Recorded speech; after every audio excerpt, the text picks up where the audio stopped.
Our major weapon of struggle against apartheid oppression and exploitation is our people organized into mass formation of the democratic movement. Nelson Mandela was an anti-apartheid activist and the first black president of South Africa. He was born Rolihlahla Mandela on July 18, 1918, in the rural village of Mvezo.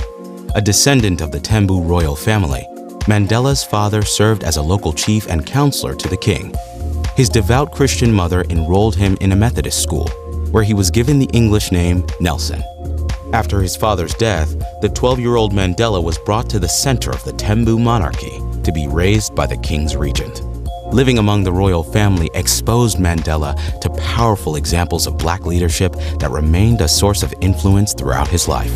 Mandela attended the University College of Fort Hare and studied law at the University of Witwatersrand in Johannesburg.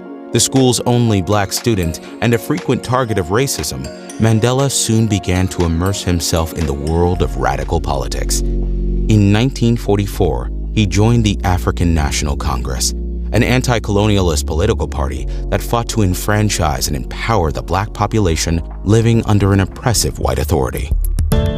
Mandela helped to found the ANC's Youth League and quickly rose in its ranks alongside fellow activists Oliver Tambo and Walter Sisulu. With the National Party's rise to power in 1948, South Africa's racial inequality was officially codified under the system of apartheid. The government passed legislation that institutionalized discrimination and enforced the supremacy of the minority white population.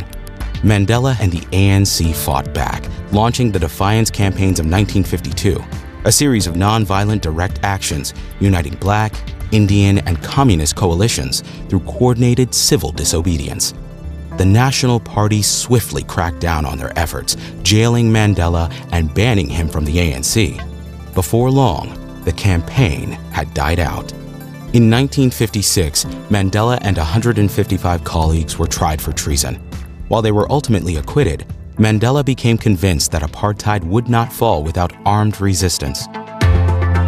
In 1961, he formed the MK, a militant branch of the ANC that committed targeted acts of sabotage against the government and its military.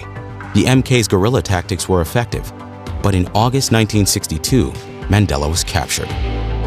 Charged with conspiracy, he received a life sentence. Incarcerated at Robben Island, Mandela remained a symbol of black South African resistance.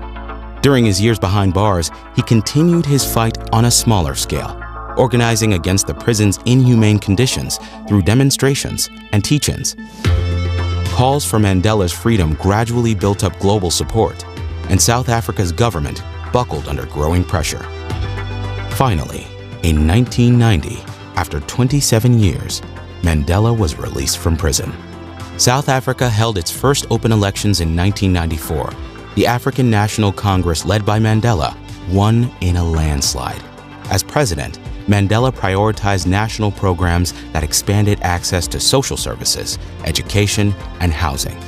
His administration also established the Truth and Reconciliation Commission, which served to investigate and confront human rights violations committed under apartheid. At the end of his first term in 1999, Mandela retired from politics. He continued to commit himself to activism, particularly in response to the AIDS crisis, until the end of his life.